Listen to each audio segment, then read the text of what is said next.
Hello hi Malayali വീഡിയോയിലേക്ക് എല്ലാ കൂട്ടുകാർക്കും സ്വാഗതം.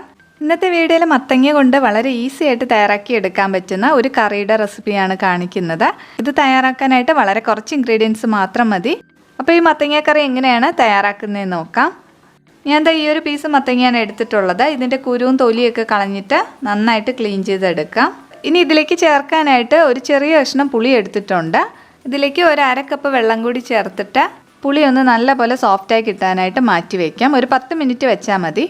മത്തങ്ങയുടെ തൊലിയും കുരുവും എല്ലാം കളഞ്ഞിട്ട് മീഡിയം സൈസായിട്ട് കട്ട് ചെയ്തെടുത്തിട്ടുണ്ട്. ഇതാദ്യം നന്നായിട്ട് വേവിച്ചെടുക്കണം. അതിനായിട്ട് ഞാനിവിടെ ഒരു കുക്കർ എടുത്തിട്ടുണ്ട്. അതിലേക്ക് മത്തങ്ങ ഇട്ട് കൊടുക്കാം. ഇതിലേക്ക് ഇനി പുളിവെള്ളം ചേർത്ത് കൊടുക്കണം. നമ്മൾ എടുത്തിട്ടുള്ള പുളി ഇപ്പോൾ നന്നായിട്ട് സോഫ്റ്റായി കിട്ടിയിട്ടുണ്ട്. ഇത് നന്നായിട്ട് അരിച്ച് ഇതിലേക്ക് ഒഴിച്ചു കൊടുക്കുകയാണ്. ഇതിലേക്ക് ഇനി കുറച്ച് വെള്ളം കൂടി ഒഴിച്ചു കൊടുക്കാം. ഞാൻ 1 കപ്പ് വെള്ളം ചേർത്തിട്ടുണ്ട്. ഇനി ആവശ്യമായിട്ടുള്ള ഉപ്പും കൂടി ചേർത്ത് കൊടുക്കുകയാണ്.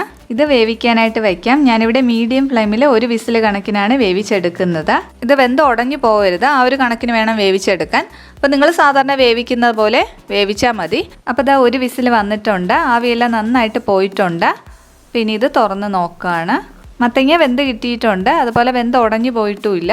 ഈ ഒരു കണക്കിന് വേണം വേവിച്ചെടുക്കാൻ. ഇനി ഇത് മാറ്റി വയ്ക്കാം. ഇനി കറി തയ്യാറാക്കാനായിട്ട് ഞാൻ ഇതുപോലെ ഒരു മൺചട്ടിയാണ് എടുത്തിട്ടുള്ളത്. ഇതിലേക്ക് 1 ടേബിൾ സ്പൂൺ വെളിച്ചെണ്ണ ഒഴിക്കുക. വെളിച്ചെണ്ണ ചൂടായി വരുമ്പോൾ ഇതിലേക്ക് ചെറിയ ഉള്ളി ചേർക്കാം. ഇതൊരു 10 ചെറിയ ഉള്ളി ചെറുതായിട്ട് കട്ട് ചെയ്തെടുത്തതാണ്. ഇതിലേക്ക് കുറച്ച് കറിവേപ്പിലയും 1 പച്ചമുളക് കീറിയതും കൂടി ചേർത്ത് കൊടുക്കുകയാണ്. ഇത്രയും കൂടി ചേർത്തിട്ട് നല്ലപോലെ മിക്സ് ചെയ്ത് കൊടുക്കാം. ആ ഉള്ളി ഒന്ന് വഴറ്റിയെടുക്കണം. അപ്പോൾ ഇതാ ഉള്ളി വഴണ്ട് കിട്ടിയിട്ടുണ്ട്. ഇനി ഇതിലേക്ക് പൊടികൾ ചേർക്കാം. ലോ ഫ്ലെയിമിലാക്കിയിട്ട് വേണം പൊടികൾ ചേർക്കാനായിട്ട്. 1/4 ടീസ്പൂൺ മഞ്ഞൾപ്പൊടി, 1/2 ടീസ്പൂൺ മുളക് പൊടി ചേർത്ത് കൊടുക്കുകയാണ്. ഞാനിവിടെ എരിവ് കുറഞ്ഞ മുളക് പൊടിയാണ് എടുത്തിട്ടുള്ളത്. അത് നിങ്ങളുടെ എരിവിനനുസരിച്ച് അഡ്ജസ്റ്റ് ചെയ്യുക. 1/4 ടീസ്പൂൺ മല്ലിപ്പൊടി. ഇത്രയും കൂടി ചേർത്തിട്ട് ആ പൊടികളുടെ പച്ചമണം മാറുന്നത് വരെ നന്നായിട്ടൊന്ന് മിക്സ് ചെയ്ത് കൊടുക്കാം. അപ്പോൾ ആ പൊടികളുടെ പച്ചമണമൊക്കെ നന്നായിട്ട് മാറിയിട്ടുണ്ട്. ഇനി ഇതിലേക്ക് തക്കാളിയാണ് ചേർക്കുന്നത്. ഞാൻ ഒരു ചെറിയ തക്കാളിയുടെ പകുതിയാണ് എടുത്തിട്ടുള്ളത്. അത് ചെറുതായിട്ടൊന്ന് കട്ട് ചെയ്ത് എടുത്തിട്ടുണ്ട്. അതും കൂടി ചേർത്ത് നല്ലപോലെ മിക്സ് ചെയ്ത് കൊടുക്കാം. ആ തക്കാളി നന്നായിട്ട് വെന്ത് ഉടഞ്ഞ് കിട്ടണം.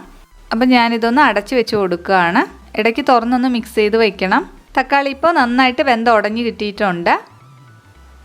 ഇനി ഇതിലേക്ക് നമ്മൾ വേവിച്ച് വെച്ചിട്ടുള്ള മത്തങ്ങ ചേർത്ത് കൊടുക്കാം.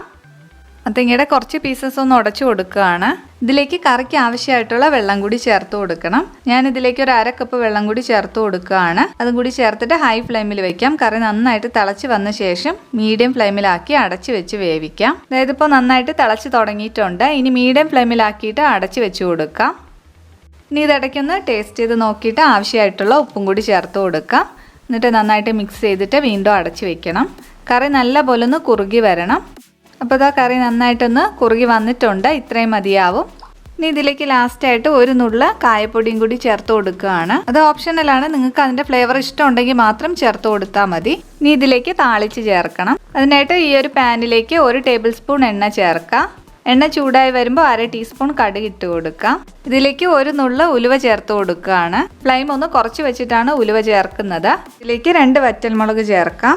കുറച്ച് കറിവേപ്പിലയും കൂടി ചേർത്ത് കൊടുക്കാം. അപ്പോൾ ഇതെല്ലാം കൂടി ഒന്ന് ഫ്രൈ ആയി കിട്ടിയിട്ടുണ്ട്. ഇനി ഇത് കറിയിലേക്ക് ഒഴിച്ചു കൊടുക്കാം. ഇത് നന്നായിട്ടൊന്ന് മിക്സ് ചെയ്ത് കൊടുക്കണം. എന്നിട്ട് കുറച്ച് നേരം ഒന്ന് അടച്ച് വയ്ക്കാം.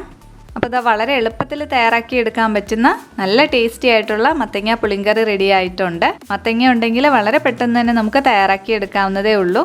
നല്ല സിമ്പിളായിട്ടുള്ള ഈ കറി ട്രൈ ചെയ്ത് നോക്കിയിട്ട് നിങ്ങളുടെ ഫീഡ്ബാക്കുകൾ അറിയിക്കുക. വീഡിയോ ഇഷ്ടപ്പെട്ട് കഴിഞ്ഞാൽ ലൈക്ക് ചെയ്യുക. അതുപോലെ തന്നെ സബ്സ്ക്രൈബ് ചെയ്യാതെ കാണുന്നവരെ സബ്സ്ക്രൈബ് ചെയ്തും കൂടി ഒന്ന് സപ്പോർട്ട് ചെയ്യുക.